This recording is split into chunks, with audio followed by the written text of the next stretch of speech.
पिछले क्लास में जब आप लोग देखे थे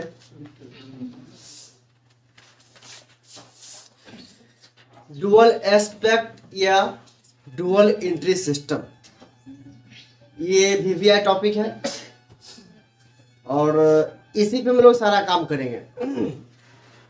तो वही चीज अब जब अकाउंट को बाद देख लिए हैं कि कौन सा अकाउंट होता है और कौन से अकाउंट का एग्जाम्पल क्या होता है उसको भी देख लिए हैं। अब है बही खाता या लेखांकन की प्रणाली, डुअल एंट्री सिस्टम, इसको देखना है हमें।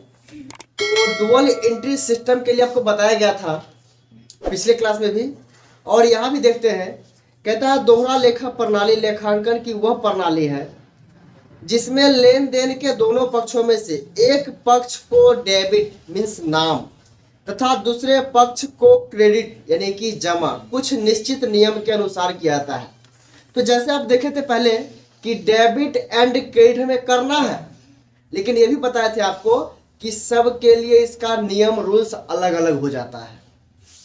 आप 3 अकाउंट देख चुके हैं, पर्सनल, रियल और नॉमिनल। उस तीनों अकाउंट के लिए इसका रूल्स अलग अलग हो जाएगा।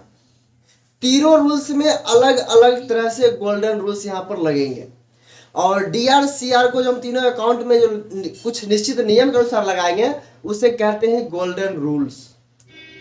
तो गोल्डन रूल देखिएगा, यहाँ पर डेबिट जो है डी आर को डेबिट कहा जाता है और सी आर को क्रेडिट कहा जाता है। शॉर्टकट में लिखेंगे सी आर और फुल फॉर्म में लिखेंगे क्रेडिट।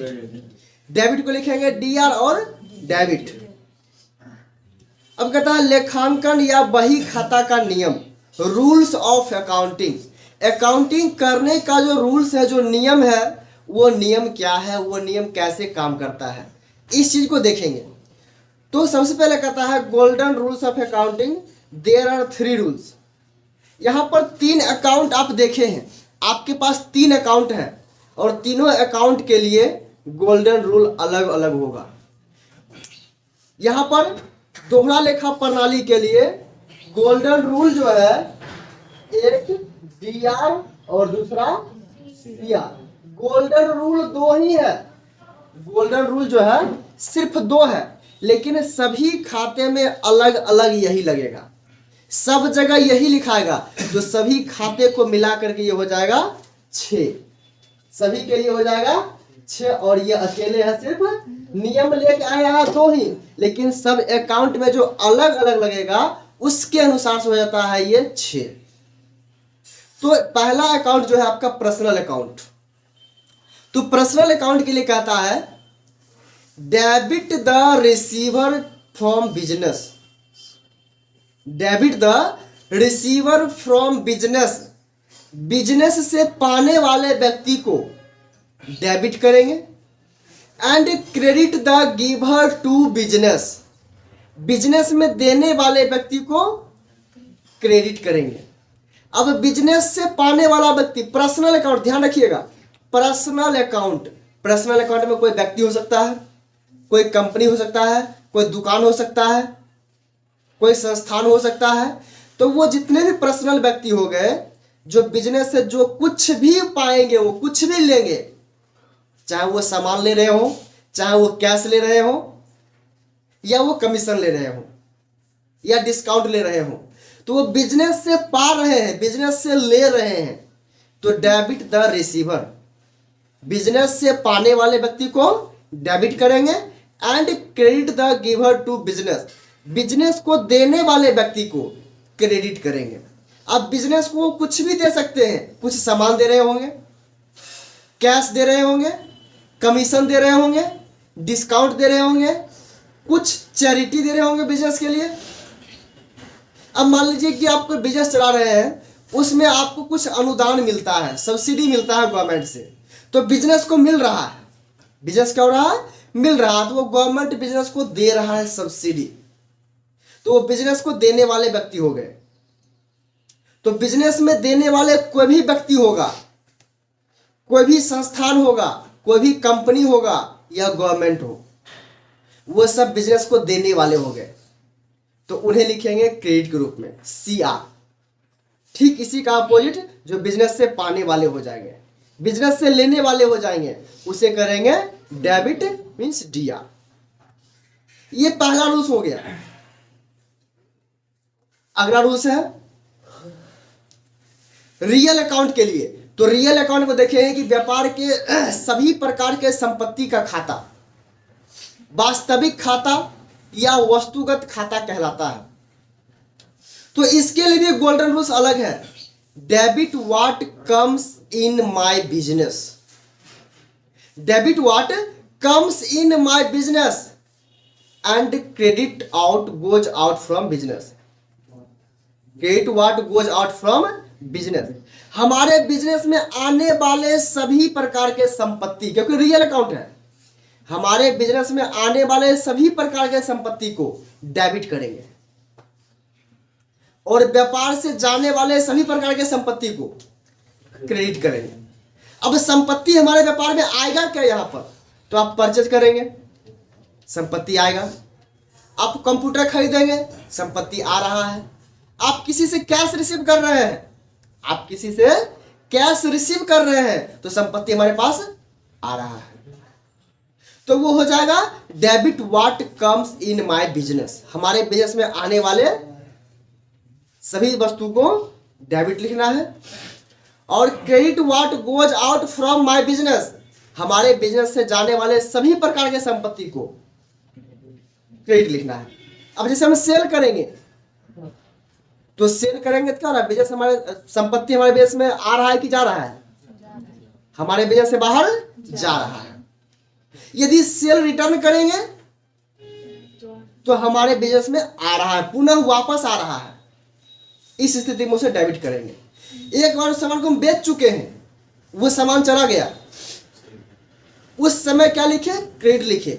लेकिन वही सामान सेल रिटर्न बन के वापस आ रहा है मेरे पास, मेरे बिजनेस में रहेगा वो, तो उसे लिखेंगे हम डेबिट। ठीक इसी प्रकार से परचेज, यदि आप परचेज किए तो वस्तु हमारे बिजनेस में आया, वस्तु हमारे बिजनेस में आया, तो हम डेबिट लिखेंगे, debit what comes in my business. यदि वही वस्तु हम परचेज रिटर्न कर लेते हैं, क्या करते हैं? परचेज रिटर्न कर देते हैं। जब परचेज रिटर्न करते हैं हम लोग, तो वो वस्तु हमारे बिजनेस से वापस चला जाता है। मतलब हमारे बिजनेस में आ करके और तब वापस गया, आ करके तब वापस गया।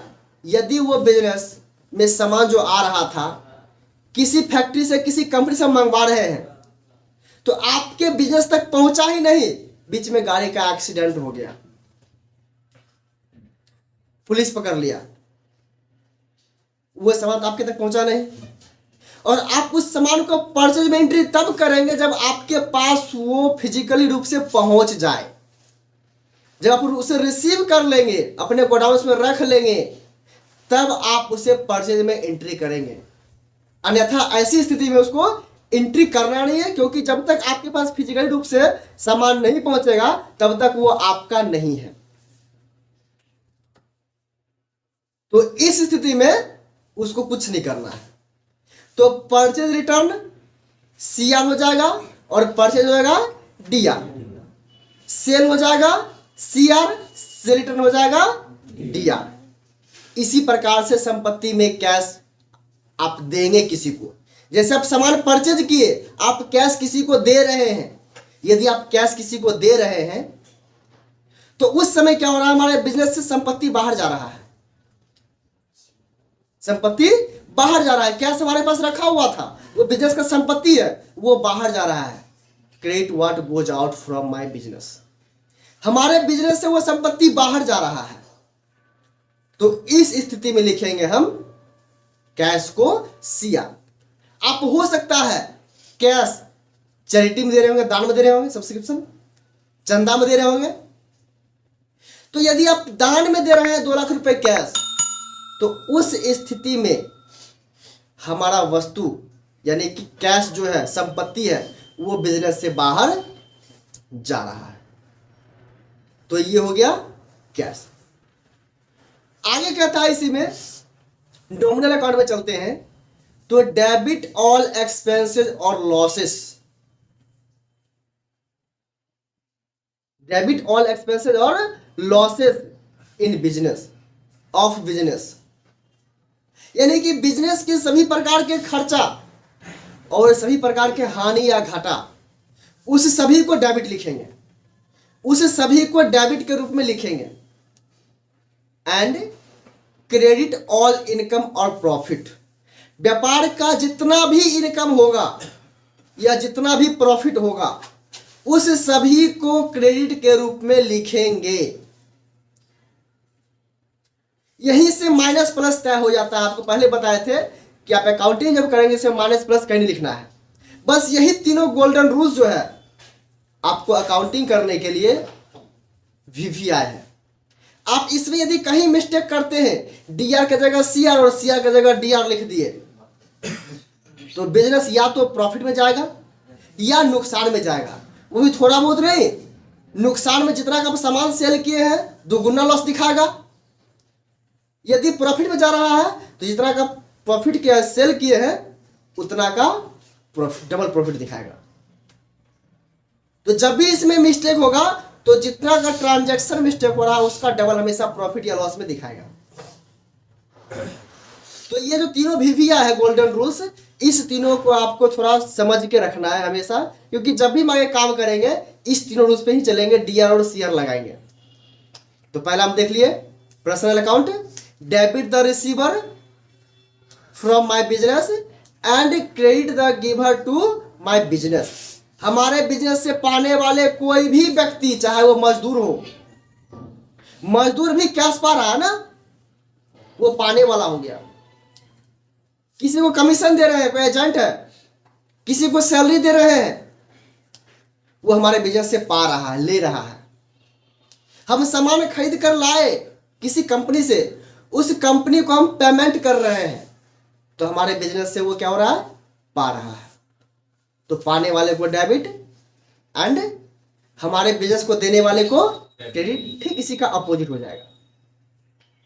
उसके बाद देख लीजिए रियल में, debit what comes in my business anythings, कोई भी वस्तु में बिजनेस जो आएगा उसे डेबिट करेंगे। और credit what goes out from my business anything, कोई भी वस्तु हमारे बिजनेस से जो बाहर जाएगा। अब वस्तु में क्या क्या होगा, तो आप रियल अकाउंट का देखे थे, land and building, furniture, machinery, plant, closing stock, purchase, sale, purchase return, sale return इत्यादि, ये सब देखे थे। इस सब में जो आपके बिजनेस में आ रहा होगा उसे डेबिट करेंगे और जो जा रहा होगा उसे क्रेडिट करेंगे। और था अगला डेबिट ऑल एक्सपेंसेस और लॉसेस ऑफ बिजनेस, बिजनेस के सभी प्रकार का खर्चा और हानि, ये नॉमिनल अकाउंट का हो गया। और क्रेडिट ऑल इनकम और प्रॉफिट ऑफ बिजनेस, ये बिजनेस का सारा प्रॉफिट हो गया। इस चीज को हम लोग लिखेंगे प्रॉफिट और लॉस को क्रेडिट के रूप में। तो ये तीनों जो कुछ रूल्स है, कुछ नियम दिया गया है, इसी नियम को लगा करके हम लोग आगे चलेंगे। अब हम लोग जो गोल्डन रूल्स लगाएंगे उसके लिए हम 3 स्टेप वर्क करेंगे। 3 स्टेप आपको वर्क करना पड़ेगा। अब 3 स्टेप का वर्क कौन कौन सा होगा, हम लोग डेबिट एंड क्रेडिट जब सेट करना चाहेंगे उसके लिए हमें पहले 3 स्टेप काम करना होगा। Find the two account any transaction, यानी कि हमें 2 अकाउंट, 2 खाता खोजना है सभी लेन देन में, सभी लेन देन में 2 खाता को खोजना। उसके बाद करना है classification of account in which types, हमें खाता का वर्गीकरण करना है उनके प्रकार में कि किस प्रकार का वो खाता है। इसके बाद set the golden rules to account in different golden rules, दोनों खाते में अलग अलग गोल्डन रूल हमें सेट करना है। दोनों खाते में हमें गोल्डन रूल सेट करना है अलग अलग। तो ये बहुत ही भिविया टॉपिक है। इसमें यदि कहीं मिस्टेक किए इस तीनों में, तो फिर या तो आपका बिजनेस प्रॉफिट में जाएगा या लॉस में जाएगा, या आप अकाउंटिंग कर ही नहीं पाएंगे। तो यहां पर सबसे पहले कहता है find the two account any transaction, किसी भी लेन देन में दो खाता को खोजना। अब दो खाता खोजना है तो हमें यहां पर दो खाता मिलेगा क्या, दो खाता हमें यहां मिलेगा क्या। तो आपके असाइनमेंट में पहला क्वेश्चन दिया हुआ है, आप उस क्वेश्चन को देखेंगे। तो जैसे कि हम पहला क्वेश्चन लिखते हैं और हेडिंग डालते हैं इसे फाइंड द अकाउंट।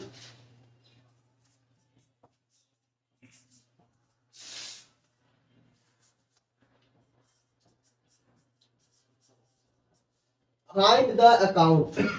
अब हमें क्या करना है, दो खाता को खोजना है। अब दो खाता कौन कौन सा मिलेगा, जैसे हम पहला ट्रांजैक्शन लिखते हैं, पहला ट्रांजैक्शन लिखते हैं।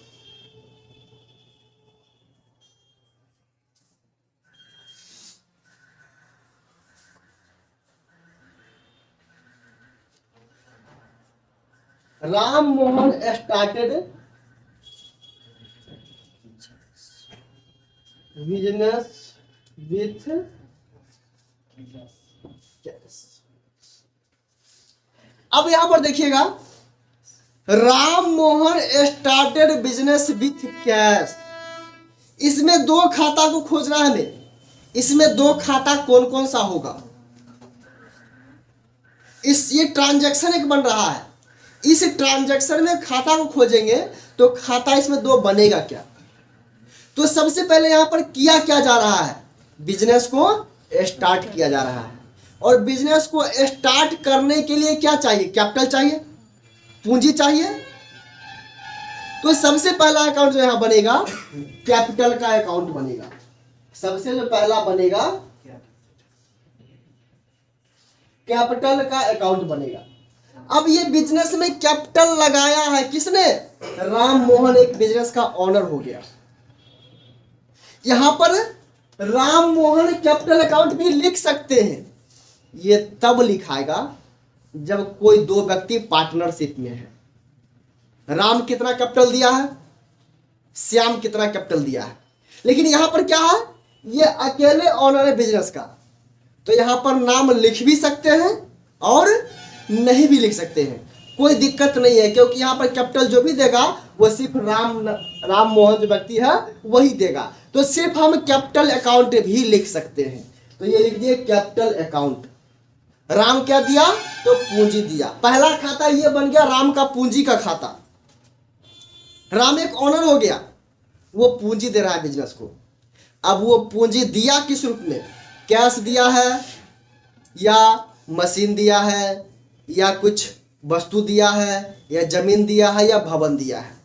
क्या दिया है वो बिजनेस को, वो दिया क्या, पूंजी तो दिया, लेकिन पूंजी के रूप में क्या दिया है, कैश दे रहा है। तो यहां पे आ जाएगा दूसरा अकाउंट जो बन जाएगा वो हो जाएगा कैश अकाउंट। ये एक ट्रांजैक्शन था। एक ट्रांजैक्शन में हम टू अकाउंट फाइंड कर लिए। इसी प्रकार से आगे चलते हैं, दूसरा ट्रांजैक्शन देखते हैं।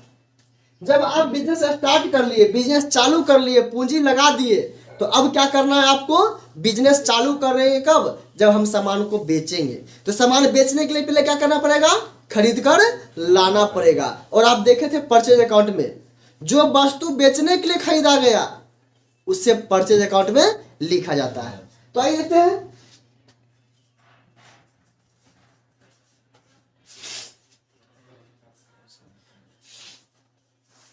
Purchase goods from Motilal. यहाँ पे नेम आप कुछ भी डाल सकते हैं। आपके असाइनमेंट में क्या नाम है हमको ध्यान नहीं है, हम कुछ भी नाम यहाँ पर डाल देते हैं। आप किसी भी व्यक्ति से सामान खरीद सकते हैं, आप किसी भी कंपनी से सामान खरीद सकते हैं। तो ये एक ट्रांजैक्शन हो रहा है। अब इस ट्रांजैक्शन को हम लोग कैसे करेंगे डिवाइड टू अकाउंट में, तो परचेज गुड्स फ्रॉम मोतीलाल आपका एक्टिविटी यहाँ पर बन क्या रहा है, तो पहला एक्टिविटी बन रहा है परचेज का। आप क्या क्या रहे हैं, परचेज। तो यहाँ पर पहला अकाउंट जो फाइंड होगा वो हो जाएगा परचेज अकाउंट। Purchase account. अब आप परचेज किए किससे हैं, मोतीलाल से परचेज किए हैं, तो ये दूसरा अकाउंट बन जाएगा मोतीलाल अकाउंट।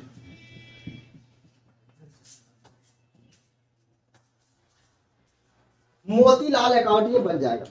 ये दो ट्रांजैक्शन हो गया, दोनों ट्रांजैक्शन में हम दो दो अकाउंट को खोज लिए। ठीक इसी प्रकार से हम अगले क्वेश्चन को देखते हैं, इसको मिटाते हैं ऊपर से।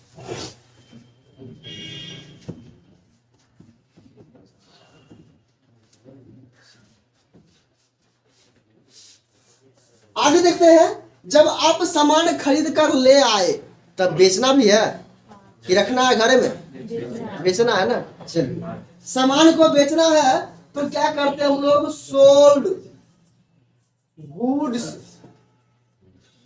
Sold goods to Moolchand.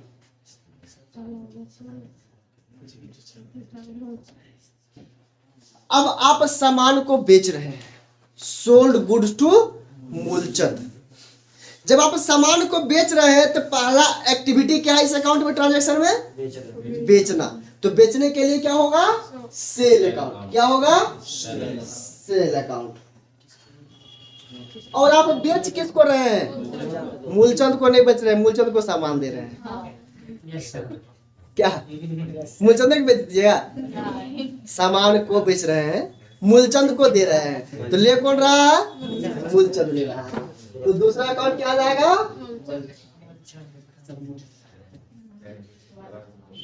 Moolchand account.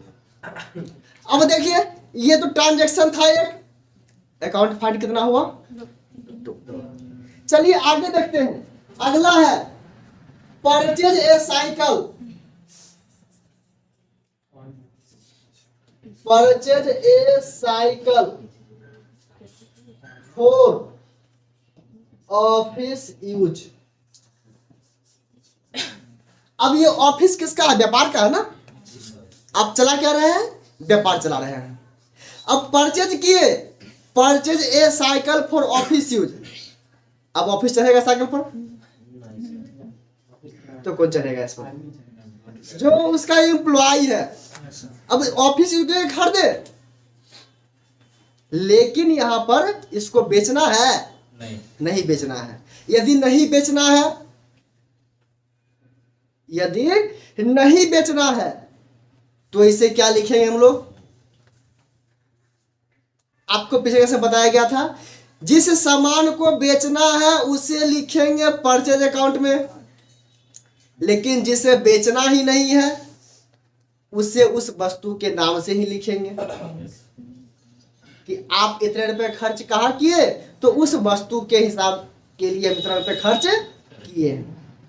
तो यहां पर जो वस्तु है वो साइकिल है, तो हम लोग यहां पर डायरेक्टली लिखेंगे साइकिल अकाउंट।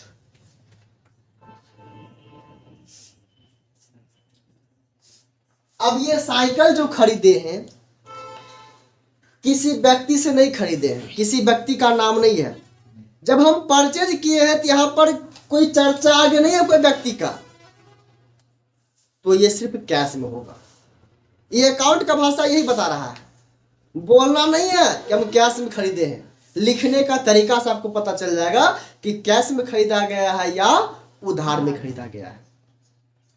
तो यहां पर क्या है, purchase a cycle for office use. जब आप साइकिल खरीद कर लाए, यदि आप उधार में खरीदते तो purchase a cycle for office use from Chandan cycle storage कर सकते थे नाम ना। और भी उसमें कैश भी लगा सकते थे लास्ट में, इन कैश। आप कैश में खरीदे, लेकिन उतना ना लिख करके यहां पर दिखाया गया है purchase a cycle for office use. Office use के लिए एक साइकिल खरीदा गया है, तो ये कैश में खरीदा गया है। तो पहला आप देख लिए साइकिल अकाउंट, और दूसरा जैसे बनेगा वो बनेगा कैश का अकाउंट। वो क्या बनेगा, कैश का अकाउंट बनेगा। ये देखिए यहां पर हम ट्रांजैक्शन को फाइंड कर रहे हैं। आप लोग यदि इसे नोट करना चाहेंगे तो वीडियो से नोट कर लीजिएगा, ठीक है। तो ये देखिए यहां पर purchase a cycle for office use, cycle account और कैश अकाउंट। अब यदि हम इसके आगे बढ़ते हैं, यदि हम इसके आगे बढ़ते हैं, ट्रांजैक्शन देखते हैं फिर से, तो अगला ट्रांजैक्शन देखते हैं।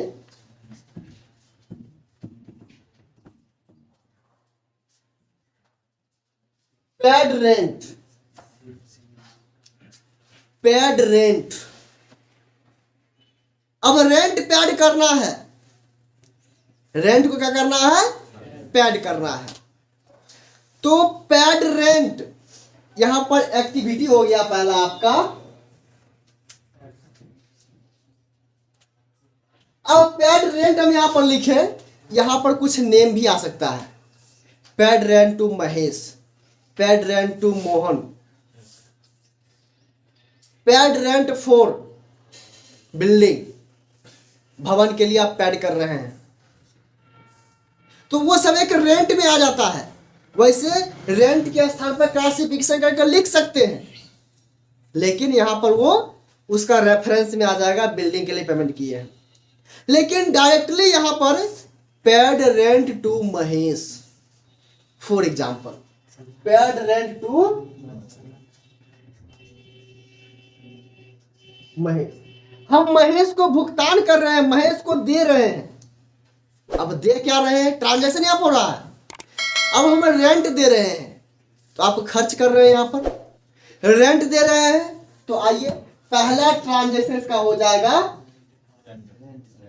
Rent account. अब रेंट के रूप में आप दे क्या रहे हैं, उसे कैश दे रहे हैं। Paid rent to Mahesh, paid मतलब भुगतान करना होता है, इसमें उधार नहीं होता है, भुगतान। उधार होता है भुगतान, तो भुगतान जो भी होता है वो उधार नहीं होता है। तो वो पेड रेंट जो यहां पर आ जाएगा, पेड रेंट टू महेश। तो ये क्या होगा यहां पर हमेशा रेंट अकाउंट, और इसके बाद क्या होगा, कैश अकाउंट। क्या होगा यहां पर, कैश अकाउंट।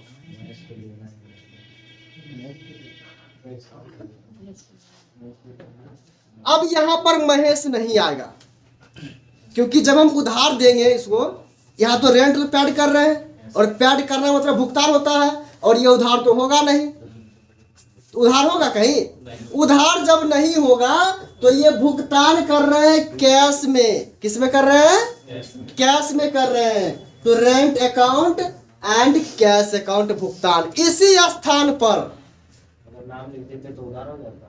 उधार भुगतान तो होगा ही नहीं। पहला नंबर भुगतान में मतलब क्या, आप उसे पेड कर दिए, उसमें उधार नहीं होता है। अब ध्यान रखेंगे यहां पर क्या होने वाला है, आप चेक से भुगतान कर रहे हैं, आप डिजिटल ट्रांजैक्शन कर रहे हैं, चेक दे रहे हैं उसे। तो चेक आप यदि दे रहे हैं तो आपके पास रुपया है कहां रखा हुआ, बैंक में है। तो उस स्थिति में यहां आ जाएगा बैंक अकाउंट। क्या आ जाएगा यहां पर, बैंक अकाउंट आ जाएगा। ये देख लीजिए रेंट अकाउंट और cash account. Paid to salary, paid salary या पेड टू सैलरी, कुछ भी हो सकता है जी sir. Paid to salary, Prakash the manager. आप प्रकाश नाम का व्यक्ति एक मैनेजर, उसका पेमेंट कर रहे हैं। आप यहां पर नाम कुछ भी लिख सकते हैं आगे, जिसको आप पेमेंट कर रहे हैं। हम यहां जो भी आपको बताएंगे, फॉर एग्जाम्पल बताएंगे, हमेशा एग्जाम्पल पर ही चलेंगे हम लोग। तो ये क्या देख लिए, पेड सैलरी, सैलरी का भुगतान कर रहे हैं, तो इसमें भी दो अकाउंट बनेगा। पहला कौन सा बनेगा, सैलरी अकाउंट। पहला अकाउंट बन जाएगा सैलरी अकाउंट। और सैलरी आप दे कैसे रहे हैं, कैश में दे रहे हैं। कैसे समझे कैश में दे रहे हैं, क्योंकि पैसा हमारा कैश अकाउंट। अब लग रहा है कि आप लोग थोड़ा बहुत सीख लेंगे।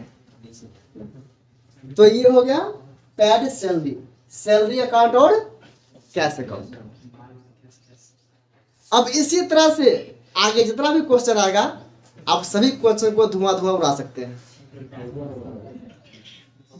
उड़ जाएगा ना आराम से। ऐसा ही ट्रांजैक्शन को फाइंड करना है, ये पहला स्टेप है और इतना इजीली स्टेप है कि आप 100-200 क्वेश्चन ट्रांजैक्शन एक ही दिन फाइंड कर सकते हैं आप। तो ये जो हम बताए हैं एक बिजनेस का, आपके असाइनमेंट में 5 बिजनेस का दिया हुआ है, 5 ट्रांजैक्शन 5 व्यक्ति का अलग अलग दिया गया है, 5 बार बिजनेस स्टार्ट किया गया है और हम यहां बता रहे हैं आपको ये एक बिजनेस का, ये एक बिजनेस का ट्रांजैक्शन पूरा हो गया। पहले बिजनेस स्टार्ट किया राम मोहन ने, फिर उसके बाद परचेज किया, फिर सेल किया, फिर एक साइकिल खरीद लिया, फिर रेंट पेड कर दिया, जो स्टाफ था उसको सैलरी दे दिया। इसी में हो सकता है न्यूज़पेपर यदि लिया होता तो उसका ही पेमेंट करता, लेकिन बिजनेस स्टार्टिंग ही था, ज्यादा स्टॉक नहीं रखा, व्यक्ति अच्छा था, ये ज्यादा खर्च नहीं किया फालतू का ना। लेकिन यहाँ देखते हैं कि दिखावे के लिए तो जितना इनकम नहीं है उससे ज्यादा खर्चा कर लेते हैं लोग ना। तो ये जो है सो व्यक्ति बिजनेस में बहुत अच्छा था, बहुत समझदार था ये राम मोहन, जो बिजनेस को अच्छे से चलाया है। यदि आप लोग इसे नोट करना चाहेंगे तो वीडियो आप पॉज करके आप नोट कर लेंगे। जाइएगा फिर वहाँ पे रोक के हम लोग नोट कर लेंगे, जैसे बीच में रहेगा कभी आगे कहीं पीछे करना पड़ेगा। ठीक है, तो ये देख लिया। तो पैड रेंट टू महेश तक हो गया, पैड सैलरी तक हो गया। तो ये हम एक बिजनेस का ट्रांजैक्शन बता दिए। ये हो गया find the account. Any transaction, किसी भी लेन देन में 2 खाता को खोजना। अब ये आप ट्रांजैक्शन जो फाइंड करेंगे, आप कॉपी में जो लिखेंगे इसे नोट करेंगे या आप खुद से बनाएंगे भी, तो हेडिंग डाल देना है पहले फाइंड अकाउंट, और बिजनेस का नंबर 1 क्वेश्चन हो गया ये। तो नंबर 1 क्वेश्चन साइड में पहले लिख देना है और उसके बाद यहाँ पर आपको डेट लिखा हुआ मिलेगा असाइनमेंट में, 25 तारीख, 20 तारीख, 26 तारीख, 10 तारीख, ये। तो यहाँ पर आपको डेट लिखना है, ये डेट हो गया। अब डेट लिखना कैसे है, तो फॉर एग्जाम्पल मान लीजिए कि दिसंबर 2020 का हम एक ट्रांजैक्शन बना रहे हैं या अप्रैल 2019 का बना रहे हैं, ठीक है। बिजनेस स्टार्ट होता है अप्रैल में, तो हम अप्रैल 2019 में एक बिजनेस को स्टार्ट किए, उसका ट्रांजैक्शन बना रहे हैं। तो आपका ये क्वेश्चन नंबर 1 हो गया। ध्यान रखिएगा, लिखना कैसे तरीका देख लीजिए। ये लिख लिया पहले, ये चौथाई हमें लिखना है। इसके बाद अब आपको डेट लिखना है। डेट क्या है, अप्रैल 2019, ये हो गया अप्रैल 2019 ऊपर में ऐसे लिखाएगा।